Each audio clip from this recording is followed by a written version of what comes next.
The alert came in at 3:47 in the morning, and I was already awake. I had been staring at the ceiling of my small office in the Geneva compound for about an hour, unable to sleep, listening to the distant hum of the air conditioning unit that maintenance had promised to fix 3 months ago. My coffee was cold. My eyes were dry. And then my terminal lit up with a priority 1 signal from the Orbital Watch Division, and everything that had been keeping me awake before that moment became instantly irrelevant. My name is Lena Vasquez.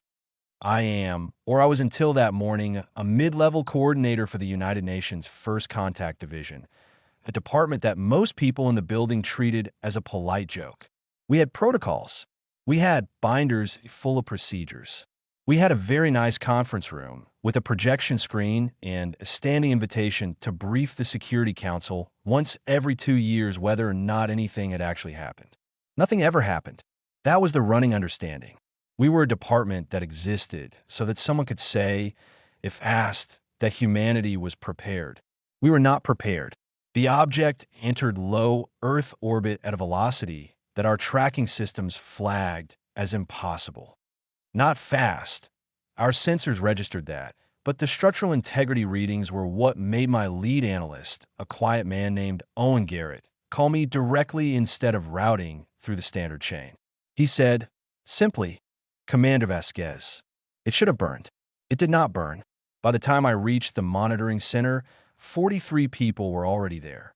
The screens showed a vessel, and it was unmistakably a vessel, not a rock, not debris, that looked as though it had been through something catastrophic and had refused, purely through stubbornness or engineering genius, to come apart entirely.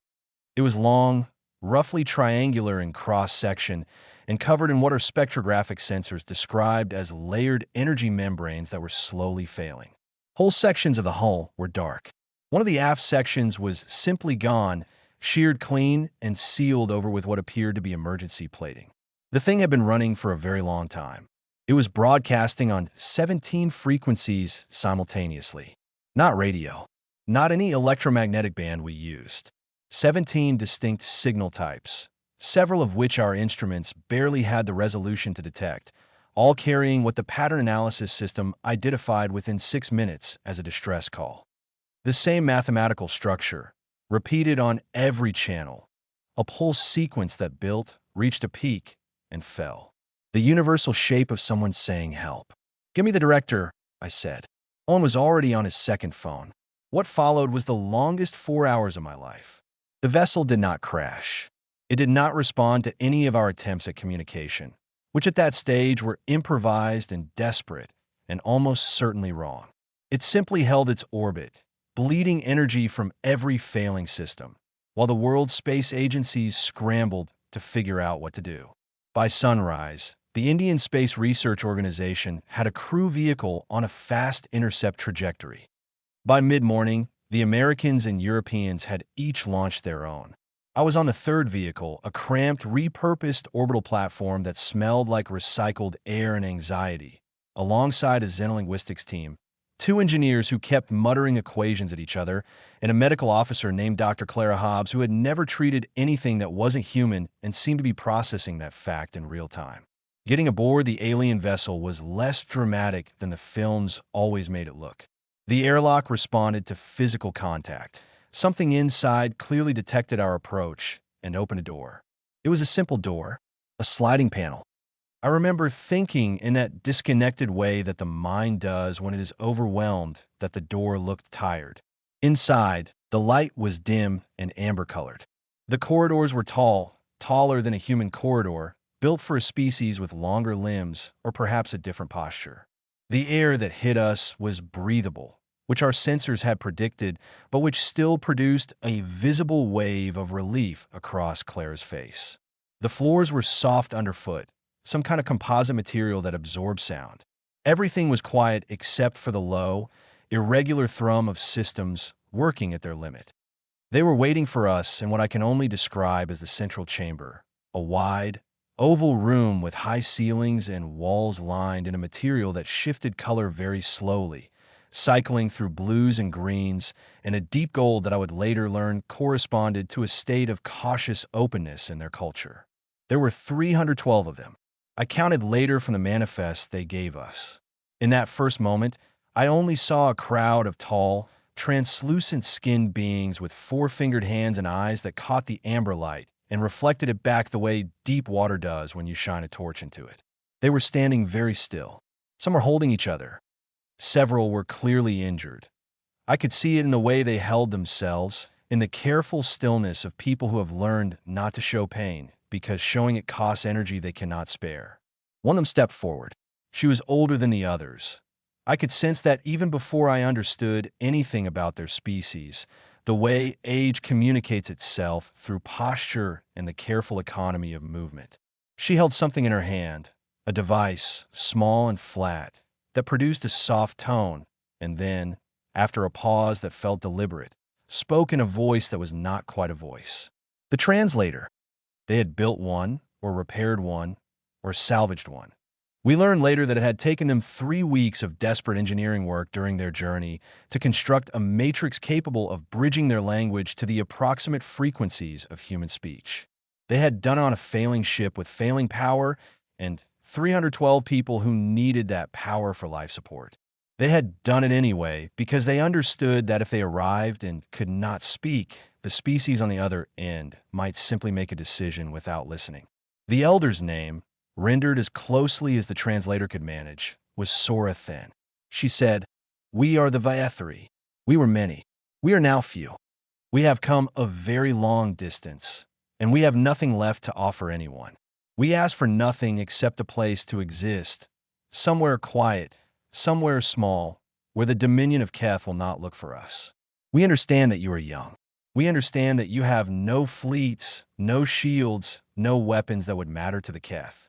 We only ask that you let us live alongside you, quietly, and take whatever time remains to us in peace." She stopped. Her eyes found mine. I don't know why mine specifically. Perhaps it was where I was standing. Perhaps it was something she read in my posture. And she added, "We are sorry to bring this to your door." We had nowhere else to go. I stood there for a moment in the dim amber light of a ship full of the last survivors of civilization, and I thought about the protocols and the binders back in Geneva. I thought about the Security Council briefing room with its nice projection screen. I thought about the word they had used, dominion, and the way Sorathen had said it, not with anger but with a flat, exhausted certainty, the way you say the name of a storm that has already taken everything from you. Then I thought about something my grandmother used to say in a kitchen that smelled like coffee and bread, in a voice that brooked absolutely no argument, that the measure of a person was not what they did when it was easy, but what they did when saying yes was going to cost them something real. "That's not how we do things," I said. The translator rendered it. Sorathin was very still for a moment. Behind her, I saw several of the Vaethri exchange a look that the translator could not capture, but that I understood perfectly. It was the look of people who have been disappointed so many times that they have stopped bracing for hope, and who now, despite themselves, felt something uncertain stirring. "You misunderstand," Sorathin said carefully. "The Keth will come for anyone who shelters us. They do not accept resistance. They have absorbed 41 species. None of them fought back successfully." "I understood you fine," I said. "And I'm not making you a promise I can keep alone. But I'm going to make some calls. And I'd like you to stay right here in Earth orbit while I do."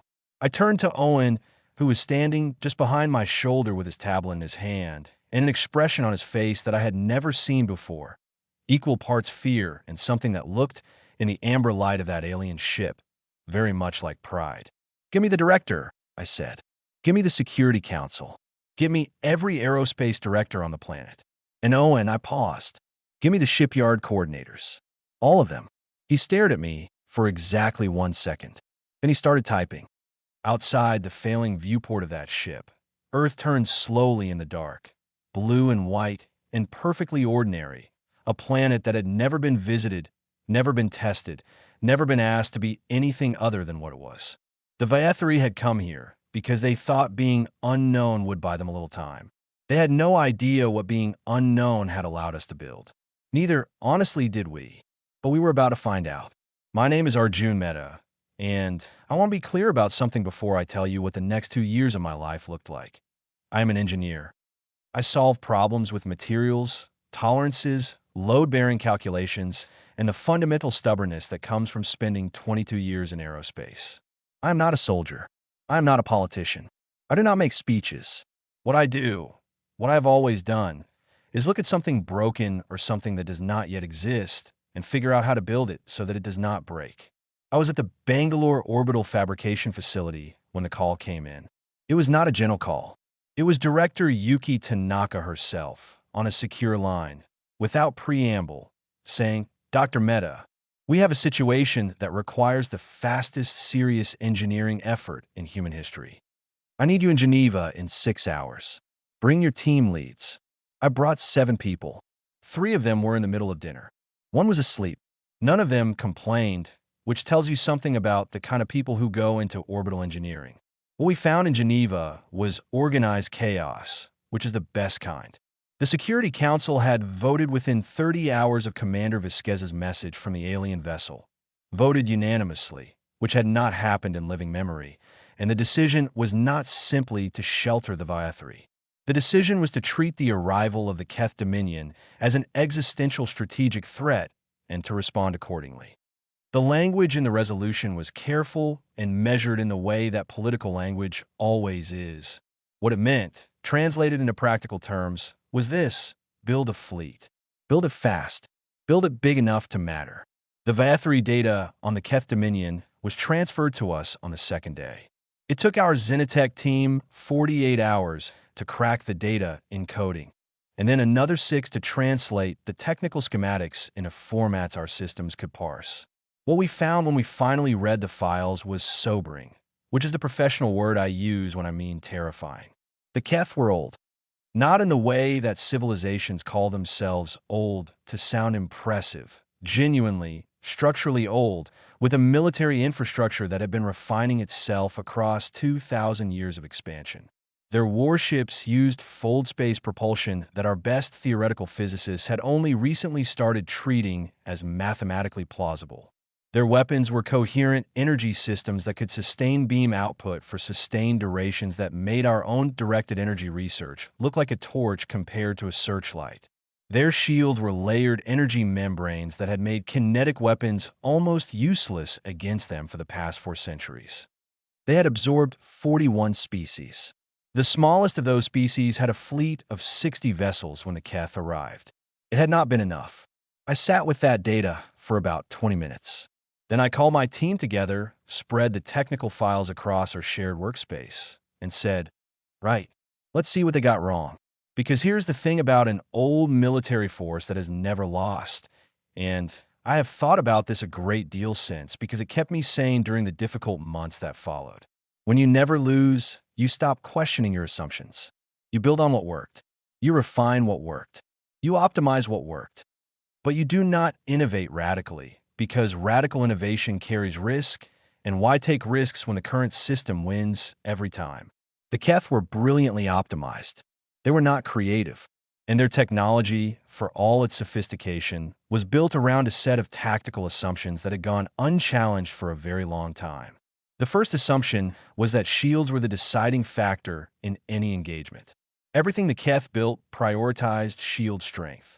Their hulls were comparatively thin because the shields made the hull secondary. Their weapons were designed to penetrate shields, not to deal with a vessel that had lost its shields and was still fighting. Why would a vessel still fight if its shields were gone? Nothing ever did. That was our opening. Within 3 weeks, my team, working alongside a Viathri engineer named Orith Sell, who had spent most of our early sessions visibly struggling with the pace at which we worked, had produced the first schematic for what we were calling the Meridian-class hull. It was not elegant. Orith Sell said so directly, and I appreciated the honesty. It was squat and heavy and armored in ways that the Viathri's own military doctrine would have considered a waste of mass. We armored the hull in 3 independent layers, each with different material properties, so that a weapon that penetrated the outer layer would encounter a completely different resistance problem at the second. We built redundant power routing into every system so that destroying one power node would not cascade into system-wide failure. We added repair bays that were physically separated from the main engineering sections, so that damage control could continue even if the primary engineering deck was compromised. Oricel asked me once. We were on our fourth consecutive working day, running on coffee and a determination that I think surprised him, why we were armoring sections that his military models indicated the Keth would never target. The Keth doctrine was very specific. Target the shield emitters, neutralize the shields, then the ship was finished.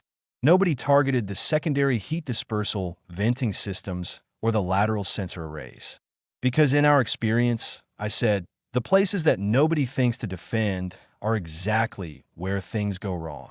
He was quiet for a moment. Then he said, in his careful, translated voice, "Your species has lost many things." "Yes," I said, "we have. And we learned from every one of them." The shipbuilding itself was the part that genuinely astonished the Viethri.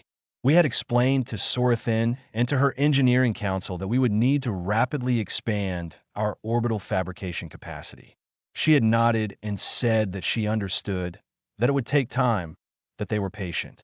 Then she watched as, within 6 months, we had established orbital dry dock capacity at 7 new locations and expanded 3 existing facilities, working around the clock in rotating international crews, using a supply chain that had been reorganized at the governmental level to prioritize materials delivery above almost everything else. Oricel came to me one morning. He had a small workspace adjacent to ours now, and had taken a working human hours with us, which I think cost him physically, but which he never mentioned. And he said that he needed to understand something. He had been watching our fabrication feats.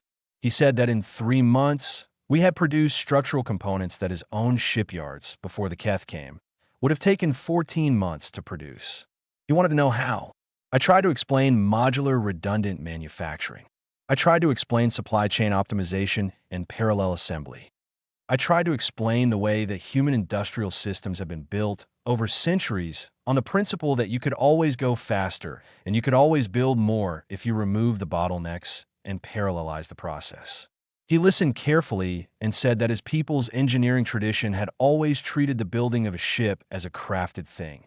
Each vessel individual, each step sequential, each stage completed before the next began. "What?" I asked. He looked genuinely uncertain, as though the question had never occurred to him. "Because that is how it was always done," he said finally. I nodded. "That's the answer we try to never accept," I said. The Viethri's own technology accelerated us enormously, and I want to be honest about that. We did not build these ships alone. Their fold space drive schematics gave our propulsion teams a foundation to work from that would have taken us decades to reach independently. Their energy shield designs, once our materials scientists understood the underlying principles, turned out to be adaptable to our manufacturing processes, and our materials tolerances turn out to be tighter than the Viethri's, which meant our versions of their shields were, in several measurable respects, more consistent under sustained load. We did not set out to improve on their technology. We simply applied our own quality standards to it, and the improvement happened as a natural consequence. Oricel cried when he saw the test results from our first shield array. Not dramatically. He was a reserved person, but I saw it. He was looking at the numbers on the screen, and after a moment he said, "We spent 60 years building that system. You have improved it in 4 months." "We had the blueprints," I said. "That's not the same as building it from nothing." "No," he said. "But most species, when given the blueprints of another civilization's technology, would spend 60 years studying the blueprints." You immediately began asking how to change them. I did not have a good answer to that, so I poured him a coffee, which he had learned to drink without making the face he used to make at the taste, and we went back to work. 12 months in, we had 19 vessels. They were not fully tested. They were not comfortable. Internal space had been sacrificed for armor and power systems, and the fold space drives were still being calibrated. But they flew. They flew, and they held, and they could hit something. 18 months in, we had 61. 2 years in, we had 94, with 47 more in various stages of assembly.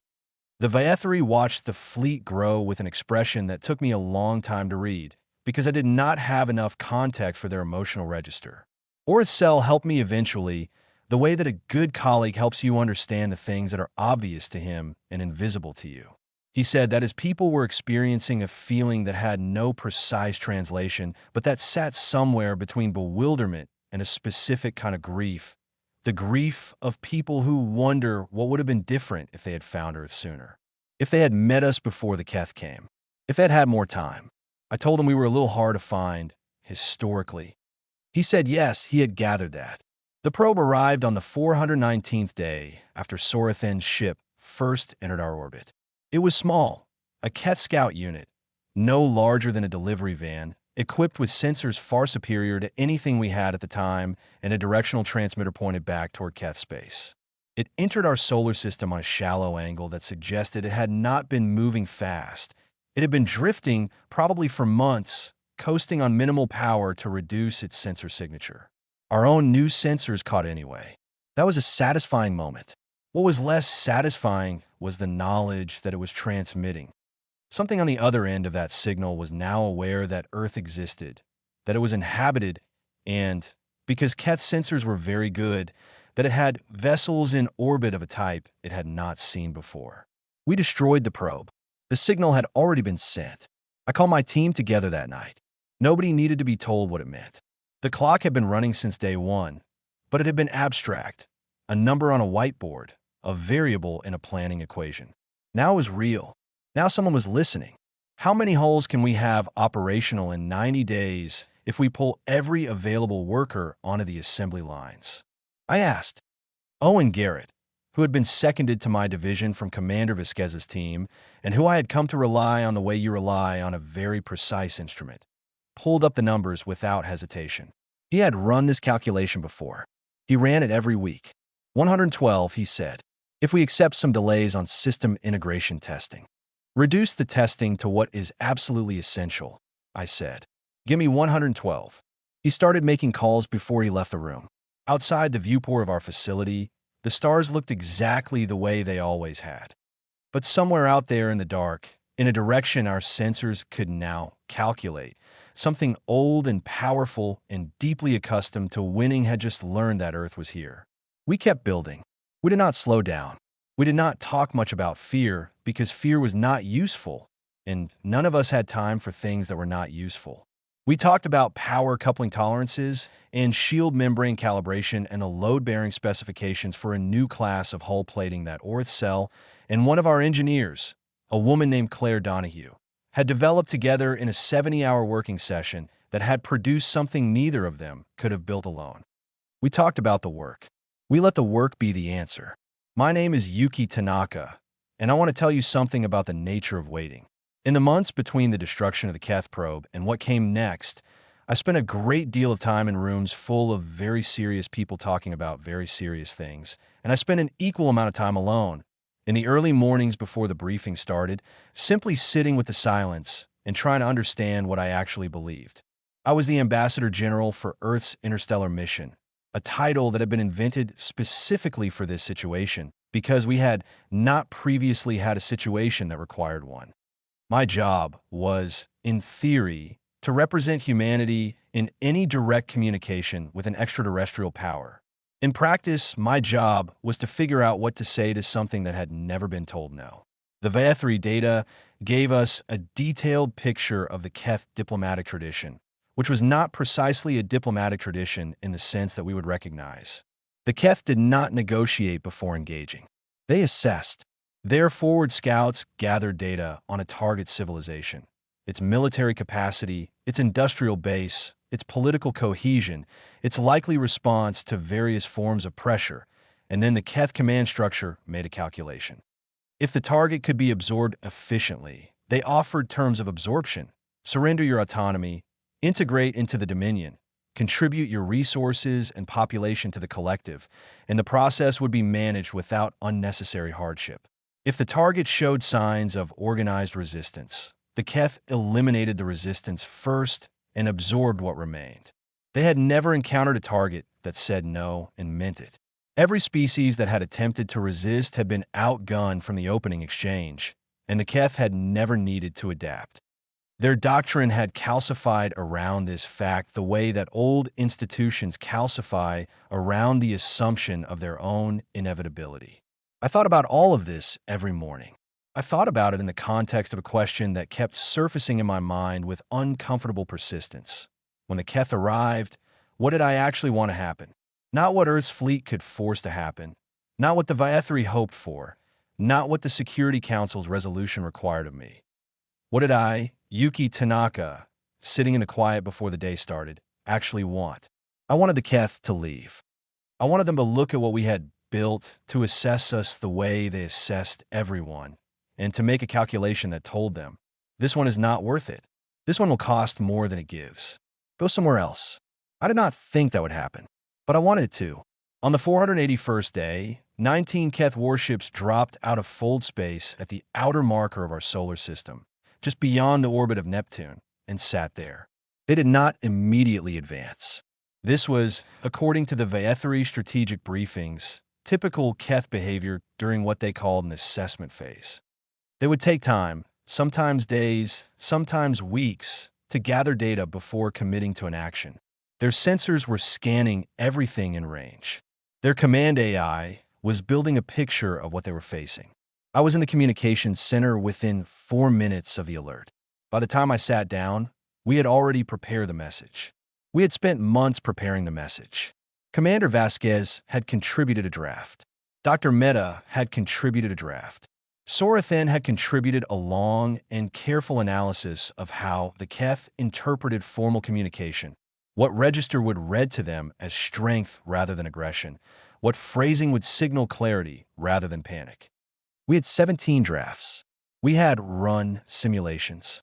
We had argued, politely, mostly because everyone was professional and exhausted about every word. In the end, it was short. The finalized text was 4 sentences transmitted in the Keth's own military communication frequency, in their own language, translated with the help of the Viethri's linguistic archive. The species you are searching for are under Earth protection. You are now at the edge of Earth's territory. You are welcome to leave. We will not ask again. It went out. We waited. The response came 3 hours later. It was long. The Keth response was much longer than ours, and our translation systems worked on it for 40 minutes before producing a full rendering. What it contained was, in essence, a catalog. A technical readout of their fleet's combat rating, weapon specifications, shield capacities, and engine output, followed by a historical summary of every species the Keth Dominion had absorbed since its formation. 41 entries. Each entry included the civilization's name, the date of first Keth contact, the duration of the engagement, and a single notation at the end: resistance, negligible. They sent it the way a large and very old institution sends a legal notice. Not as a threat, exactly, more as a statement of administrative reality. This is what we are. This is what always happens. These are the facts. Please make your decision accordingly. I read the full translation twice. Then I called Dr. Mehta. I need the shipyard production figures, I said. Not the vessel counts. The raw capacity numbers. How many hulls we have in progress. How many facilities are operating. The full industrial picture. He sent the file within a minute. I looked at it for a moment. Then I sent it back to the Keth without a cover message. No text. No context. Just the numbers. I wanted their assessment AI to understand exactly what it was looking at. There was no immediate response. We watched their sensor signatures for any sign of movement and saw none. I went to get coffee and came back, and the 19 Keth vessels were still holding position beyond Neptune's orbit, waiting. Then they moved. They advanced in a formation that the Viethri strategic advisors immediately recognized, a standard Keth probing approach designed to test the response characteristics of a defending force without committing to a full engagement. Spread formation, maximum sensor coverage, shields at full output. They moved slowly, which meant they were still gathering data. They were not afraid. They were being thorough. Our fleet was waiting at the inner edge of the asteroid belt. 108 ships, not the full 112, because 4 were still completing system checks, and Dr. Mehta had refused, on engineering principles I had learned to trust absolutely, to clear them for engagement before they were ready.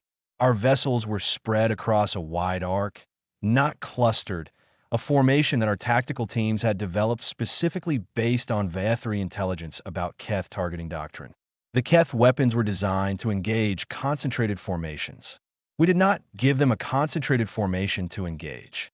The first exchange happened 6 hours after the Keth began their advance, at a distance of approximately 1.2 astronomical units from the Sun.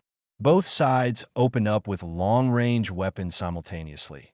The Keth with their coherent energy lances, us with our mass driver platforms, and a new weapon system, the Vaethri, called a resonance pulse, which disrupted energy shields by finding their harmonic frequency and flooding it.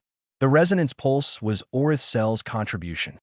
He had designed it with Claire Donahue over those 70 hours I mentioned, and it worked better in deployment than it had in testing, which almost never happens and which I think was the reason Claire, watching the engagement data from the facility in Bangalore, reportedly stood up from her workstation and put her face in her hands for about 30 seconds. We lost 4 ships in that exchange. Good ships with good crews, and I will not pretend that number was abstract to me or to anyone else who was watching. Their names are recorded, and I am not going to reduce them to a statistic in the middle of this account. But the Keth lost all 19. Not damaged gone. Their shields, which had been their primary defense for 4 centuries, could not handle the resonance pulse combined with sustained kinetic fire on the ventral axis, which the Keth formation had left exposed because no enemy in 2,000 years had thought to aim there. The Vaethri intelligence had told us exactly where the vulnerability was. Dr. Mehta's teams had built weapons specifically to reach it. It worked with a precision that afterward felt almost inevitable. The silence from Keth space lasted 16 days. 16 days is a long time when you are waiting for an ancient empire to decide what to do next. We did not stop building. We did not stand down the fleet. We did not celebrate, exactly, because we understood, all of us understood, in the way that you understand a thing that you wish were not true, that what we had done was not win. What we had done was introduce ourselves. The Keth now knew what Earth could do. They were going to respond accordingly. But something else happened in those 16 days, something that I had not predicted, and that changed the shape of everything that came after. The signal intercepts started coming in, not from the Keth, from everyone else. The relay networks that the Vaethri had described to us, the communication infrastructure that connected the species of this region of the galaxy, had been alive with traffic from the moment the engagement ended.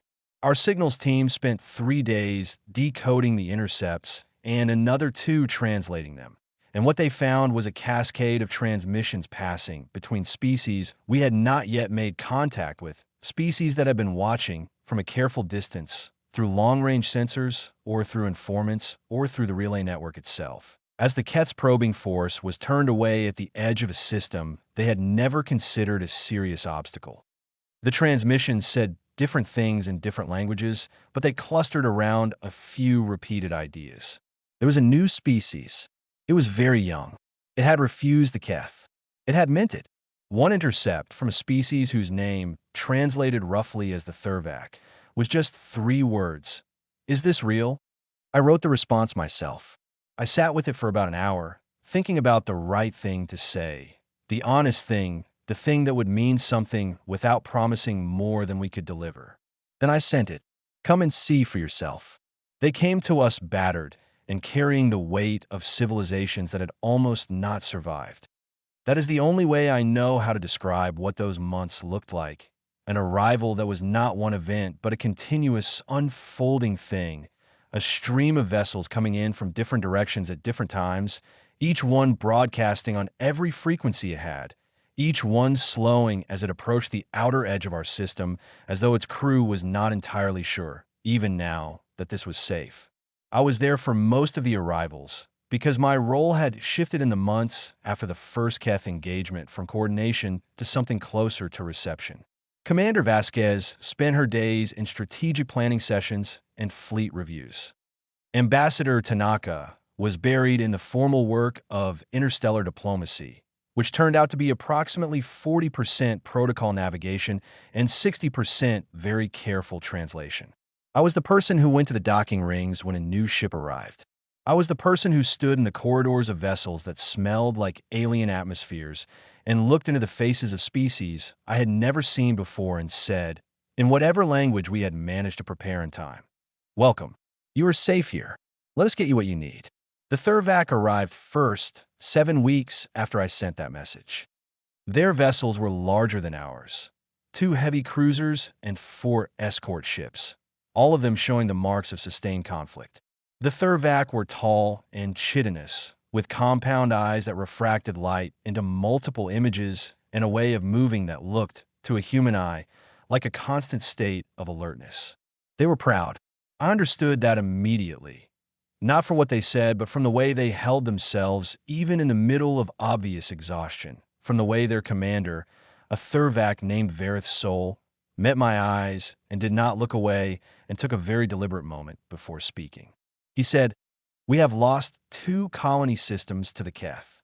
We came here to lose no more. We came here because a young species did something that no species has done in the recorded memory of this region of space." I said, "What did we do?" He said, "You told them no, and then you demonstrated that you meant it. In our language, there is a word for this. I'm told your translator has rendered it as resolve. This is not quite right. The word means something closer to the willingness to pay a price that you have understood clearly and still consider acceptable." I thought about the 4 ships we had lost in the first engagement. I thought about the crews. I thought about the memorial service that Commander Vasquez had attended on Meridian Station, standing in a room full of grief that belonged to people of different species who had chosen the same side. "Yes," I said, "I think that is what we meant." The Maranthus came next, oceanic beings who traveled inside pressurized biosphere capsules, great spherical vessels filled with the specific chemical composition of their home ocean, who communicated in harmonic chords that our translation systems required a week to even begin parsing. They had lost their nearest colony. They had been navigating toward Earth for months before the first Keth engagement, following the Vietheri's signal, hoping that something would be different here and not quite believing it until they received our relay network transmissions confirming that the Keth's probe fleet had been turned away. Their leader, whose name produced a harmonic sequence we rendered approximately as Solon, spoke through a translation matrix that produced words in a strange order, prioritizing emotional context before factual content in a way that was disorienting until you adjusted to it. The first thing Solon said to me was, "Grief, then hope, then a long journey, then this, your face, which we do not know how to read, but which does not look afraid. We have been afraid for a very long time." "You do not need to be afraid here," I said. "We know this in our minds," Solon said. "We are trying to know it in the rest of ourselves. Give us time." I gave them time. I gave all of them time and space and whatever they needed, which varied enormously and kept my support staff working at a pace that I think permanently changed how they thought about their professional capacity.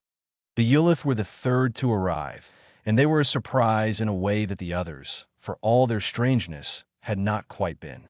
They were small. The largest of the Yulith I met stood perhaps to my shoulder, with smooth gray skin and enormous dark eyes and a manner that was quiet to the point of near invisibility.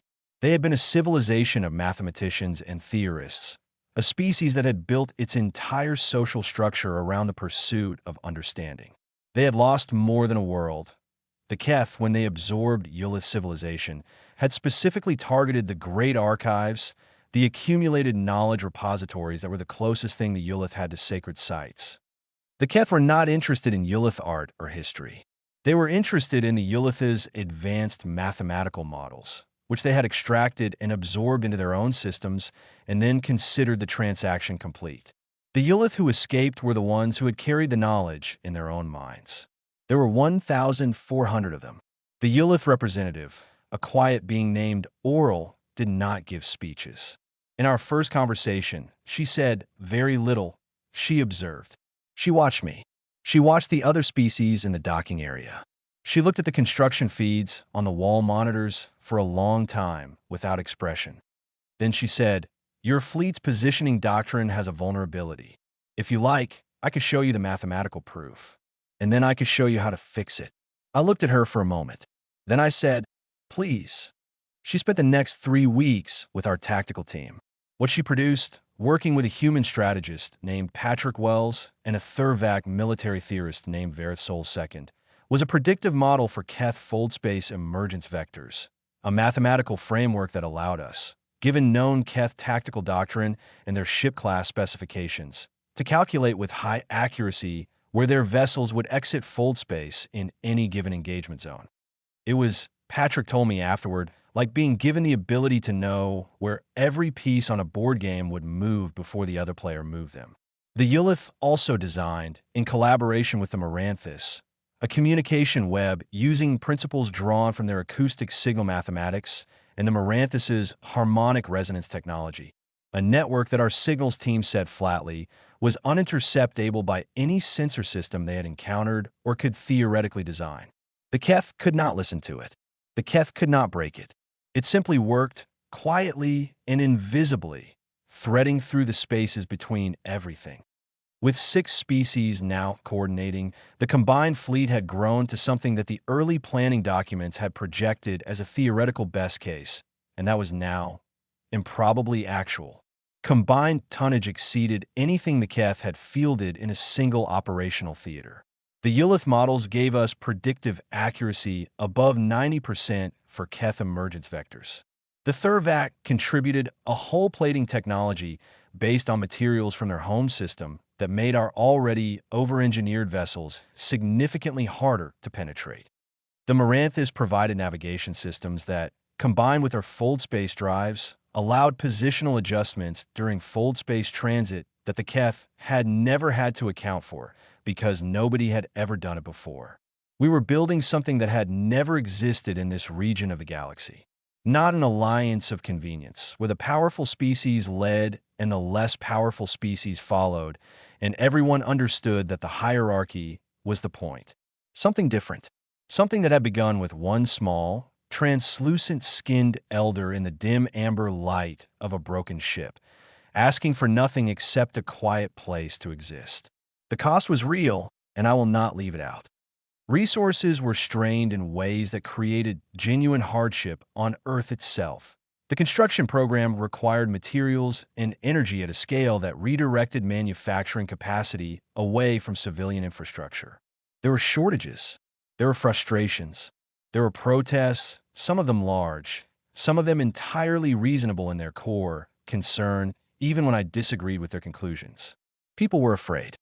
The arrival of more alien species, however peaceful, was a visible and daily reminder that the universe had become suddenly very complicated and very dangerous, and that the decisions being made on humanity's behalf had been made very quickly without the kind of broad consultation that most people, quite rightly, expected for decisions of this magnitude. I do not have a clean answer to that. What I have is the memory of a memorial service on Meridian Station, 6 weeks after the Keth struck one of our outer construction platforms and destroyed it, taking 4,000 people with it. Human workers and Vaethri engineers working alongside them, all gone in a single Keth strike that hit without warning and was over before our nearest patrol vessel could even begin to respond. Sora then spoke at the service. Her voice, through the translator, was steady. She spoke about her people's belief that the dead carry forward into the fabric of the universe, a belief that I cannot verify and that I found, in that room full of grief, entirely beside the point. What mattered was that she was there, that she stood in front of human families and Vaethri families and said the names of the dead without distinction, without separating them by species, because in the work they had been doing together and in the way they had been lost, they were already the same. I remember thinking, standing at the back of that room, about the easy option. The option that had existed on the day Sorathen's ship first came into orbit, when she had said, "We are sorry to bring this to your door," and we had no weapons and no fleet, and the easiest thing, the safest thing, arguably, would have been to say, "We cannot help you. We are sorry. Please keep moving." I did not regret our choice. I want to say that clearly. I did not regret it in the ceremony room, and I do not regret it now. But I also did not pretend, to myself or to anyone else, that the choice was clean. The choice had a cost that was paid by people who had not all understood, at the time, what they were agreeing to. What I believed, what I still believe, is that the cost of the other option would have been paid by those same people or their children or their children's children, only quietly, only in the dark, without anyone to stand beside them and say their names in a room full of people who cared. Then the intelligence came in. Not from our own sensors, from the Ulith model, which Oral ran every morning and which had, that morning, produced a result that she brought to me personally at 6 in the morning with the expression of someone delivering news that they already understand fully and are waiting for you to catch up. The Keth Dominion had committed its full forward armada to a single operational objective, not a probing force, not a punitive strike. The full armada, 700 warships, the largest offensive deployment the Dominion had made in 800 years. They were coming here. I sat with that number for a while. 700. Nobody in the history of the Keth Dominion had ever required 700 ships deployed to a single system. Every species on the list of 41 had been handled with a fraction of that. What we had apparently done, without quite planning to, was make the Keth decide that we were worth taking seriously. I was not certain whether to be afraid or, in some very specific way, proud. I called Commander Vasquez. I called Dr. Meta. I called Varith Sol and Oral and Solon and Orith Cell. I called Patrick Wells, who arrived at the briefing room with coffee for everyone, because Patrick Wells always arrived at briefing rooms with coffee for everyone, which was one of the things about him that I genuinely valued. We spread the intelligence data across the table, and we looked at it together. 6 species, in a room, looking at the same problem. Then we began. The Keth came in 3 columns. My name is Lena Vasquez, and I was on the bridge of the fleet command vessel when the fold space emergence signatures began appearing on our sensors. And I want to tell you what it actually looked like because the recordings do not fully capture the scale of it. The 3 columns emerged over a period of 11 minutes, spread across a wide arc of the outer solar system in a formation that the Ulith model had predicted with an accuracy of 94%. We knew where they were going to be before they were there. We had placed things in those locations. Not weapons, exactly. Not in the conventional sense. The Ulith model had been used in reverse. If we could predict where the Keth would emerge, we could also calculate what they would find when they emerged, what their sensors would see, what their formation would naturally orient toward, what approach vector their doctrine would select. And we could arrange, in those positions, things that their doctrine had no procedure for.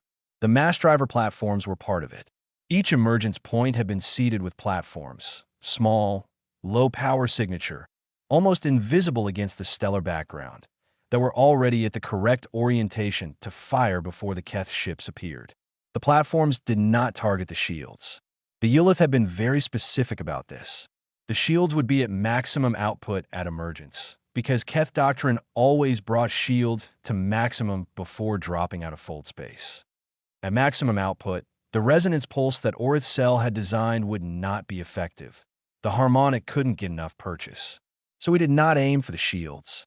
We aimed for the shield emitters themselves, not the shield field, the physical components that generated the field. Claire Donahue's targeting algorithms had spent 3 weeks identifying the precise external location of Keth shield emitter arrays based on the wreckage data from the first engagement. We knew exactly where they were.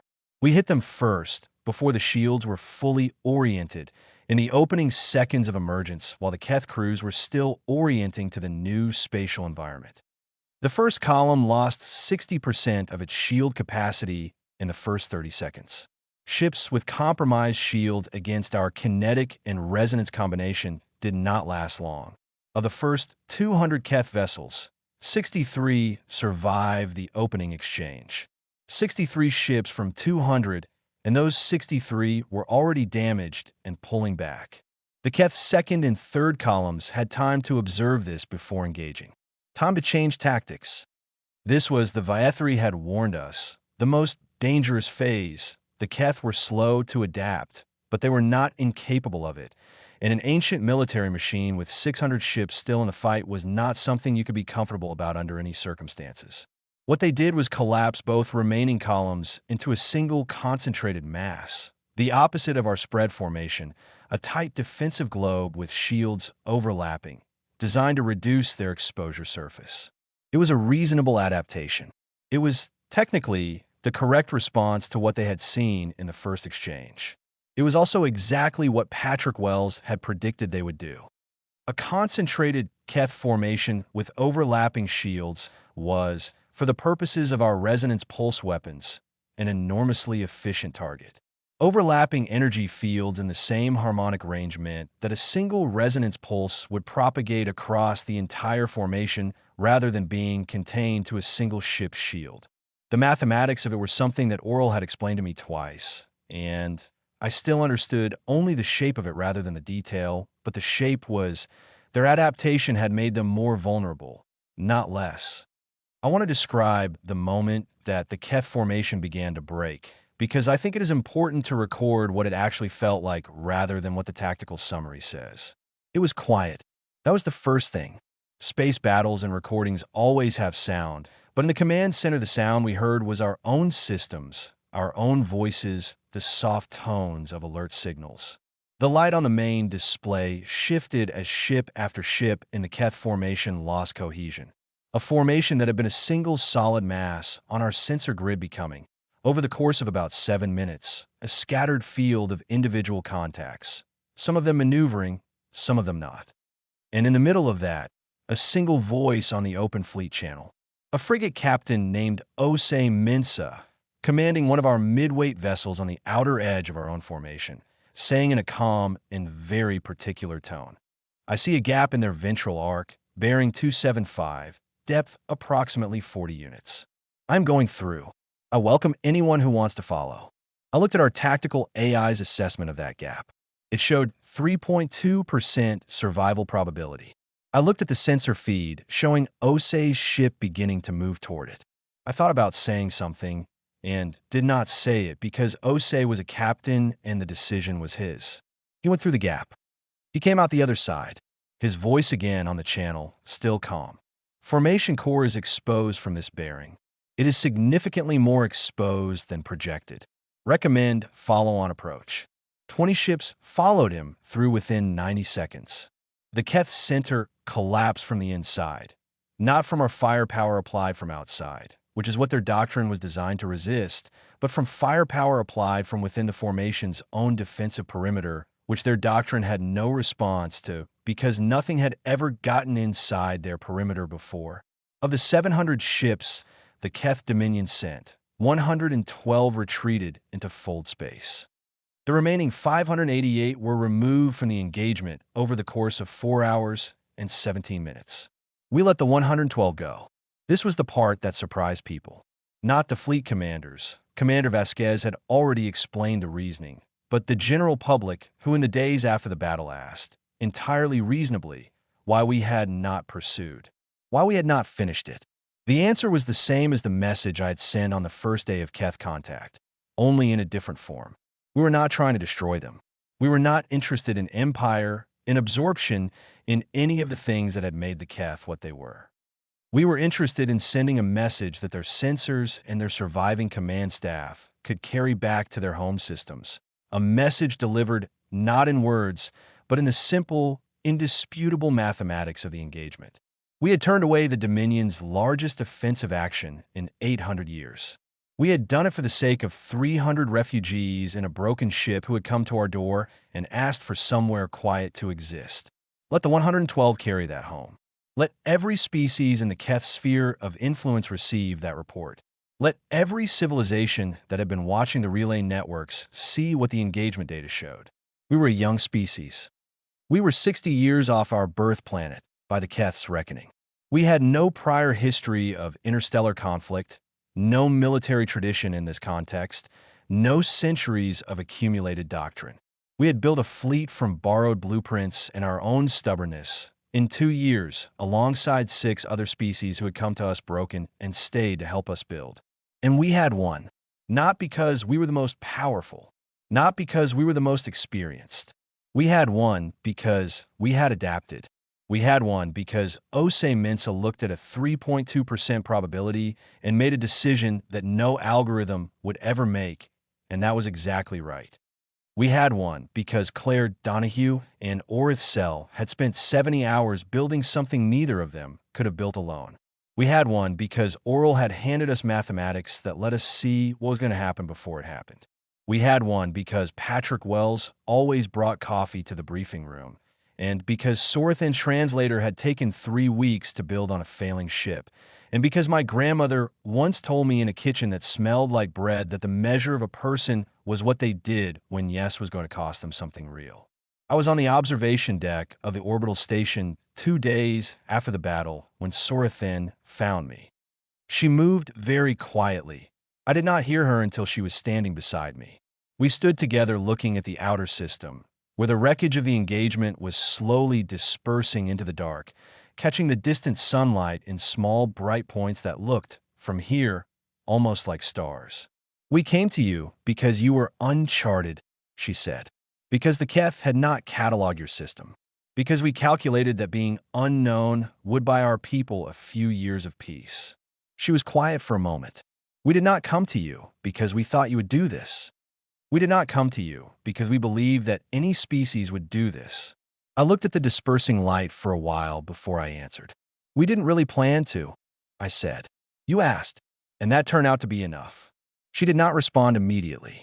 The amber quality of her eyes, when she turned to look at me, had shifted, not to the gold of cautious openness that I had seen on her ship that first morning, but to something brighter, something that I did not have a word for in English, and that the translator did not offer a word for either. Some things do not translate. Some things communicate themselves regardless.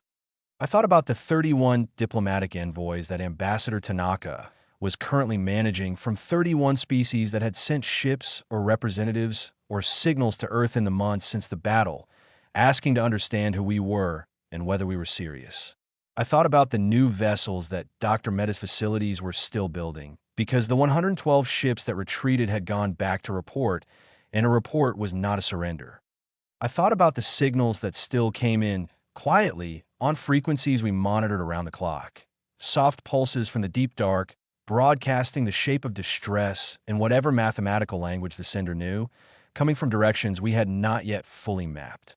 Ships we had not yet seen, carrying people we had not yet met, following a route through the dark toward a system they had heard of on a relay network that the Keth could not intercept. We did not turn any of them back. We never did.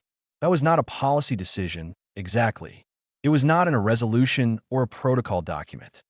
It was simply what we did, the way that certain things about a person or a species are not decisions so much as they are the answer to a question that the universe keeps asking in different ways. The question was always the same question. When someone comes to your door with nothing and staying says yes will cost you something real, what do? We already knew our answer. We had known it from the moment Sorathan's ship fell out of the dark and refused, against all physical reason, to burn. We brought them in. We kept the lights on. We built more ships. And we waited for whoever needed to find us next.